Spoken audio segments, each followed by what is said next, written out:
Manoloana ny raharaham-pirenena izay atrandry manana ny ambarany mpikambana ao anatin'ny voarabe sy ny exopole izay samy fiarahamonim-pirenena izy ireo nisy ny fihaonan'izy ireo tamin'ny mpanao gazety ary ndray feo izy ireo fa dia mikatso ny raharaha eto amin'ny firenena.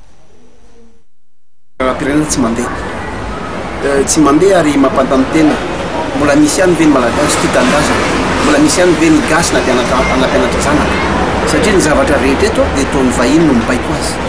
Raha raisitsika fotsiny raha ny ilizapasy fa firy moa ny maty-tany sivy mba inona nataony gasy zareo ny fakana amin'ny tany eto firy ny tany alain'ny vazaha, firy ny alain'ny karana, firy ny alain'ny vahiny mba izany gasy ary amin'izao tafiditra amin'ny lista ny fandiovambola eto Madagasikara indrindrindrindra amin'ny resaka famboaran-trano sy ny sisa matony any ivelany mametraka an'izay misy zavatra maloto eto ary raisitsika ihany koa amin'ny raharaham-pirenena mifandray amin'ny finoana io ny afo rehefa avy tany Tsimbazaza dia niakatra nakao Ambotsirota sahala hoe mitady ny filoham-pirenena mihitsy sanatria ve vaorina tsika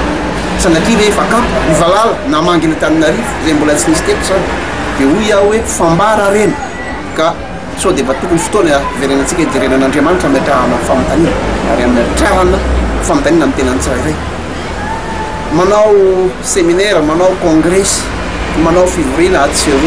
andao averina ny tantara malagasy fa tsy misy fivoriana tsy natao teto na mikasika ny maramila na mikasika ny civil tsy izay ny mamaiky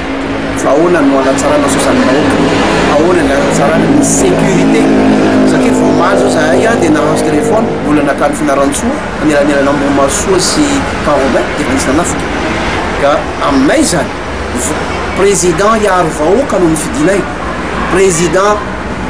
ho an'ny gasy no nifidinay fa tsy sanatria président amboty vahoaka na sanatria président amandresaka vahoaka fotsiny izay natonga anay voarabe